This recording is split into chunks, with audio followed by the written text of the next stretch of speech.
안녕하세요. 주식클래스 내일 정시입니다. 오늘은 썸네일 제목을 신데렐라 정시라고 한번 적어봤고 한국 정시만 매번 이 난리라는 그림을 가지고 진행하겠습니다. 배경화면은 이쁜 구두죠. 신데렐라가 신는 구두입니다. 항상 시장을 보면 약간 이게 일중 흐름인데요. 오늘 10월 5일인데 시장이 움직이는 보통 시간대가 있죠. 우리가 9시에 장이 열리면 3시 반에 장이 마감할 때까지 6시간 반이라는 시간이 거래가 되면 개장하고 한 10시 반까지 정도는 어떻게 보게 되면 뭐 미국 증시의 마감 현황이라든지 뭐 악성 수급들 초반에 이렇게 쭉 밀리는 거는 이제 그 전날 시장이 이렇게 약세로 마감하게 되면 아침에 반대 매매 출회도 있는 거죠. 그런 게 나오고 나면 어느 정도 물량이 소화되고 나서 반등을 합니다. 그리고 보통 10시 반 정도가 이제 오전장의 핵심이라고 이야기를 해요. 그건 뭐냐면 10시 반에 중국 증시가 개장을 합니다. 오늘은 뭐 지금 중국이 휴장일 때는 그런 영향은 조금 덜 한데 보통 10시 전후에 중국 증시의 변동성이 있기 때문에 시장은 오전의 힘을 대략적으로 10시 반 전후 11시 정도에 마무리를 합니다. 그러면 그게 거의 1시까지는 유지가 돼요. 우리가 뭐 밥 먹는 것처럼 시장도 마찬가지죠. 결국 시장이란 거는 시장에 참여하는 투자가들이 계속 매매를 하는 거잖아요. 그러면 오전의 힘 자체가 11시까지 그리고 1시까지는 조금 소강 상태. 그러면 대부분 우리 한국은 지금 아침 9시 장이 시작하면 3시 반까지 쭉 열립니다만은 중국이나 홍콩 같은 경우는 중간에 점심시간도 있어요. 본격적으로 2시부터 좀 변곡점이 나오는데 오늘 같은 경우는 놓고 보면 밑에 지금 보는 화면이 코스닥 지수입니다. 뭐 급격하게 떨어졌죠. 무슨 난리가 날 정도로.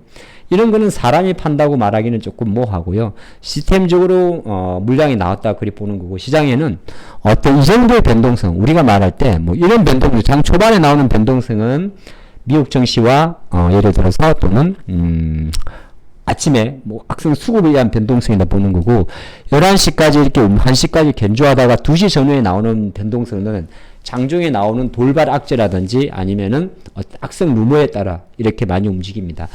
그래 그 관점이 있기 때문에 제가 오늘 신데렐라를 적어봤는데 신데렐라 왜 신데렐라냐 뭐 디즈니의 그 애니메이션이죠. 신데렐라가 항상 12시가 종만 치게 되면 땡 치게 되면 무도회에서 빨리 집으로 가죠.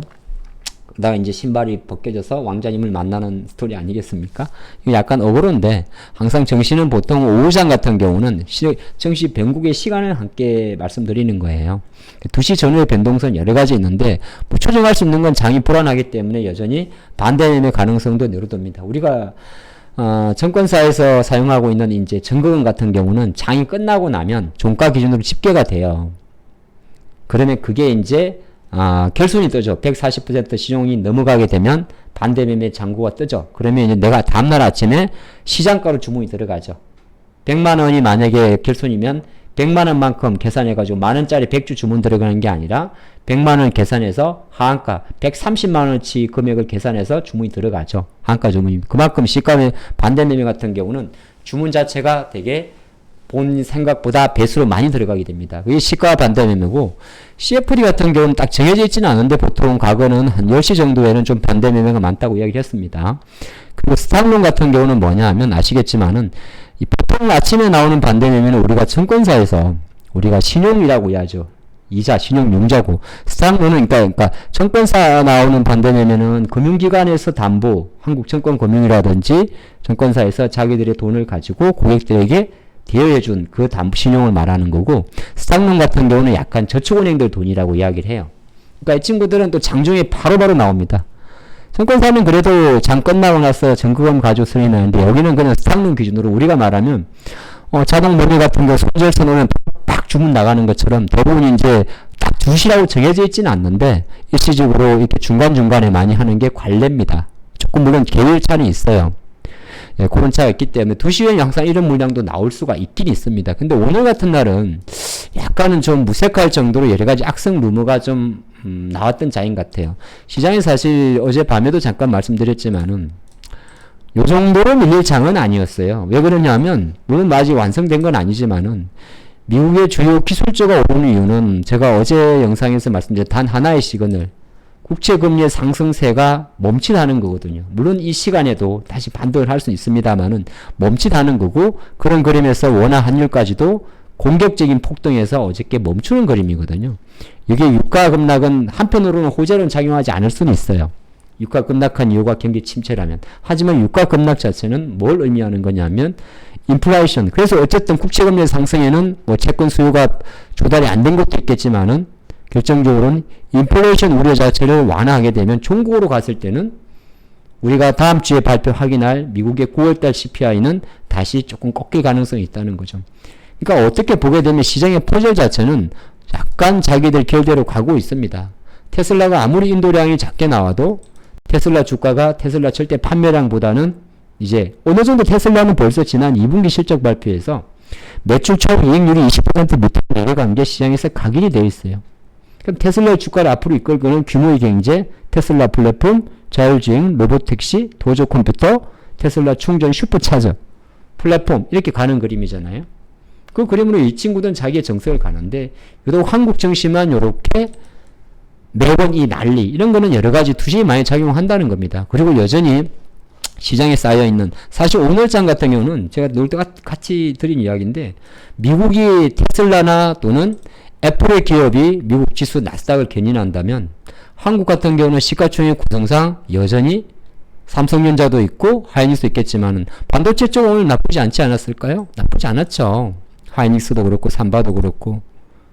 근데 가장 중요한 건 한국은 역시나 LG엔솔이나 SDI나 LG화학이나 포스코나 이런 기업 쪽에서 수급이 들어와야 된다는 거죠. 근데 오늘도 보면 2차전지 쪽 포스코 홀딩스도 막판에 후루룩, 표치엠도 후루룩, 코스닥도 마찬가지죠. 에코프로도 마찬가지. 그럼 장 초반에 우리가 이런 재료가 있어요. LG가 지금 보면 미국에 단독으로 2개, 합작해서 6개, 총 8개의 공장을 짓고 있습니다. 그쵸? 현재 진행 중이죠. 뭐 규모는 단순 계산해 보면 좋을 것 같고, 북미 최대 자동차 기업 GM과도 진행을 하고, 또 일본의 혼다와도 오하이오주 쪽에서 합작 법인을 설립을 합니다. 그리고 현대차도 조지아주에서 마찬가지 진행을 하고, 또 애리조나주 같은 경우도 마찬가지 이쪽에서 이제 원통형 배터리를 하죠. 가장 최근 기준으로 가장 늦게 한 겁니다. 초록색이 이제 생산 법인 2개가 있고요. 빨간색이 합작 법인입니다. 하나, 둘, 셋, 넷, 다섯, 6개죠. 여기에 추가적으로 이제 도요타와 일본의 도요타죠. 일본의 도요타와 대략적으로 20GWh이 이 좋은 규모의 배터리 공급 계약을 협력한다고 이야기를 합니다. 바로 공시가 나온 대로 이렇게 LG 에너지솔루션의 미시간주 미국 법인 자체가 일본 도요타모터스와 함께 대략 20GW 규모를 2025년부터 한 게 확정 공시예요. 그러면 LG엔솔 같은 경우는 장기적 관점에서 놓고 봤을 때 혼다에 이어서 두 번째로 일본 기업과 비즈니스 협력을 체결하는 거고 LG가 도요타 쪽으로 배터리 납품하는 건 제가 처음인 걸로 알고 있습니다. 도요타는 전 세계 자동차 판매 1위 기업입니다. 전 세계 1위고 북미 2위 기업이고 자 그런 기업과 그리고 도요타는 전 세계 하이브리드 자동차 1위 기업이고요. 그러니까 엄청나게 큰 의미가 있는 거죠. 물론 이거 자체가 지금 당장 주가에는 반영은 안 되고 있지만은 말이죠. 그게 무슨 말이냐면 그만큼 지금 시장에서는 약간 시장의 어떤 투매적 흐름 자체가 우리의 투자 심리를 누르고 있다는 겁니다. 그러면 우리가 어떻게 해야 될까요? 이렇게 장이 호재가 호재를 아버지를 아버지로 부르지 못하는 아버지를 아빠라고 부르지 못하는 아버지를 엄마로 불러야 될까요?